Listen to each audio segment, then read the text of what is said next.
कासनी जादूगरनी एक लकोदक बंजर पहाड़ में वाक़े एक बदबूदार गार में रहती थी।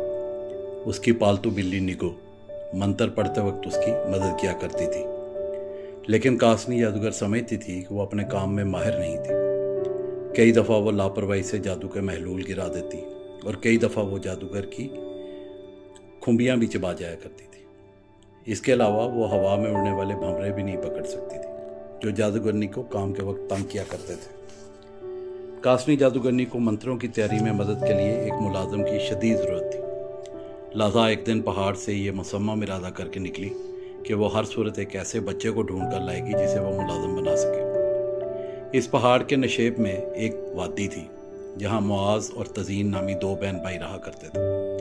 वो रात को कभी भी तारीक जंगल से होकर पहाड़ तक जाने वाले रास्तों पर नहीं जाया करते थे, क्योंकि वो रात में उड़ने वाली चमगादड़ों के परों की फड़फड़ाहट से बहुत खौफज़दा थे और रात को बोलने वाले उल्लू भी चीखते थे तो दोनों बहन भाइयों की रूह फना होती थी।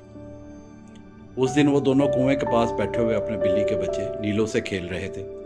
मुआज़ हमेशा नीलो को मज़े मज़े की चीज़ें खिलाया करता था और वो भी हमेशा मुआज़ का दुम छला बना रहता था। कासनी जादूगरनी कुएं के इर्द गिर्द उगी हुई झाड़ियों के पीछे पहुंच गई और उसने झाड़ियों के ऊपर से झांका और दोनों को देखकर सोचने लगी कि ये बच्चे उस उम्र के हैं जितनी उम्र का मुलाजिम उसे चाहिए।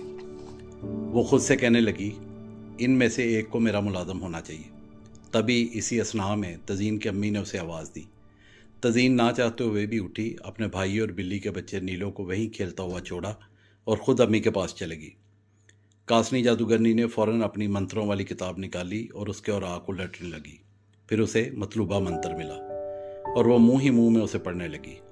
मिट्टी डालो ज़हन पे, भूल जाओ, यादाश्त भूल जाओ। ये मंत्र पढ़ते हुए वो झाड़ियों के पीछे से निकली और मुआज़ को घूरने लगी, जो बेचारा वैसे ही उसे देखकर खौफ से जम गया था।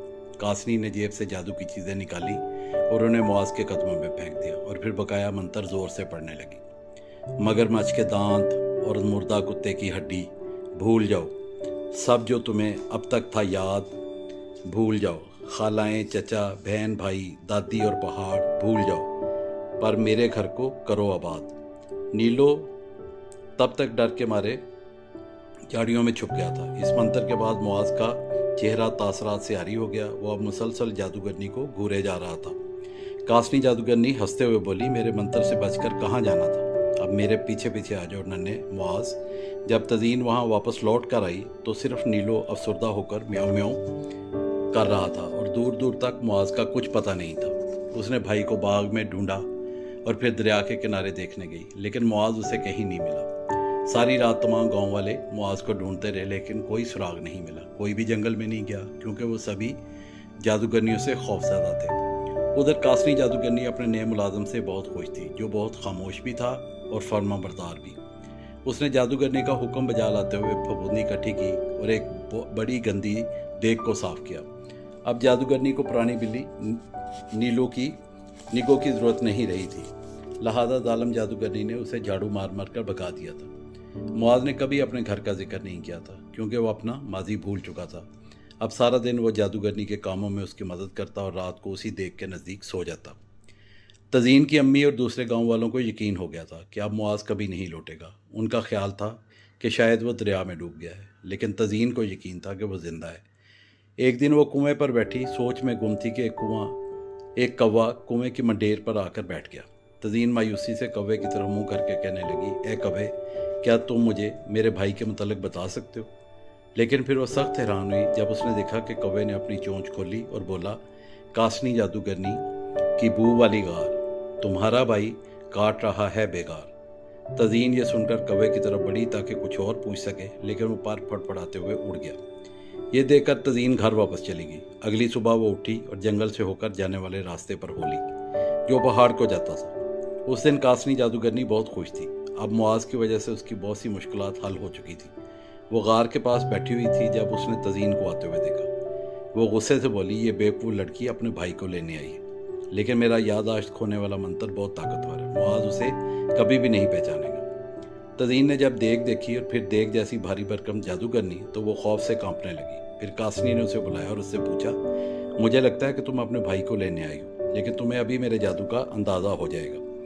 تزین نے قدم جادوگرنی کی طرف بڑھائے اور تبھی معاذ اپنی کمر پر لکڑیوں کا گٹھا اٹھائے ہوئے غار سے نکلا۔ تزین چلائی، بھیا، اور دوڑ کر اسے گلے لگایا، لیکن معاذ نے اسے ایسی نظروں سے دیکھا جیسے اسے بالکل نہ جانتا ہو۔ کاسنی یہ دیکھ کر چہکتے ہوئے بولی، میرے جادو کے زور سے یہ سب کچھ بھول چکا ہے۔ تزین کو بھائی کی یہ حالت دیکھ کر غصہ آیا۔ وہ کہنے لگی، لیکن میں اسے سب کچھ یاد کرواؤں گی۔ کاسنی کو تزین کی بے بسی پر مزہ آ رہا تھا۔ اسے تزین کے ساتھ ایک کھیل کھیلنے کی خواہش ہوئی۔ کاسنی جادوگرنی کے خیال میں تزین کی اس کھیل میں 100% ہار ہی ہونی تھی۔ وہ نخوت سے بولی، میں بھی دیکھتی ہوں تم اس کی یادداشت کیسے واپس لاتی ہو۔ اگر تم کامیاب ہو گئیں تو اپنے بھائی کو لے جانا، لیکن تم کامیاب ہو ہی نہیں سکتی۔ تزین معاذ کے قریب گئی جو غار میں کام کر رہا تھا۔ وہ دیگ میں تیز تیز کفگیر چلا رہا تھا۔ تزین نے بھائی کے گلے میں باہیں ڈال دیں، لیکن معاذ نے کوئی توجہ نہیں دی۔ وہ مایوسی سے بولی، بھیا، تمہیں اپنا گھر اور پچھواڑے میں دانہ چگتی مرغیوں کو یاد کرنا ہوگا۔ لیکن معاذ نے نظر اٹھا کر ایک دفعہ تزین کو دیکھا اور پھر کام میں جت گیا۔ جادوگرنی نے پھر ایک کہکا لگایا اور تنزیہ بولی، اچھی کوشش تھی۔ تزین نے کئی چیزیں بھائی کو یاد کرانے کی کوشش کی، لیکن بےسود۔ لیکن پھر اچانک اسے نیلو کی اونچی میاؤں کی آواز آئی۔ تزین نے چونک کر دیکھا تو نیلو اسے بھاگ کر معاذ کی طرف جاتے دکھائی دیا۔ اس کا مطلب تھا کہ بلی کا بچہ تزین کا تعاقب کرتے ہوئے پہاڑ پر آ گیا تھا۔ تبھی اچانک معاذ کے چہرے سے اجنبیت کے تاثرات جاتے رہے۔ وہ جھکا اور اس نے نیلو کو اٹھا لیا، جو اب اس کی گود میں پہاڑ سے خور خور کر رہا تھا۔ پھر معاذ دوڑا اور بہن کے گلے لگ گیا۔ کاسنی کا غصے سے برا حال تھا۔ اس نے چاہا کہ وہ دوبارہ معاذ کو غار میں بند کر دے، لیکن تزین دوڑ کر ان کے درمیان آ گئی۔ وہ چیخ کر بولی، تم نے مجھ سے وعدہ کیا تھا کہ میرے بھائی کو آزاد کر دو گی۔ تمہارا جادو ختم ہو گیا، اب اپنا وعدہ پورا کرو۔ کاسنی جادوگرنی کو اپنا وعدہ پورا کرنا پڑا۔ وہ غصے سے غار میں چلے گئی اور تزین اپنے بھائی اور نیلو کے ہمراہ گھر واپس آ گئی۔ جب گاؤں کے لوگوں نے سنا کہ نیلو کی وجہ سے جادوگرنی کا جادو ٹوٹا ہے تو انہوں نے بھی جادوگرنیوں سے خوفزدہ ہونا چھوڑ دیا، اور جہاں تک کاسنی جادوگرنی کا تعلق ہے، وہ اتنی شرمندہ ہوئی کہ اڑ کر کہیں چلے گئی اور دوبارہ کسی کو نظر نہ آئی۔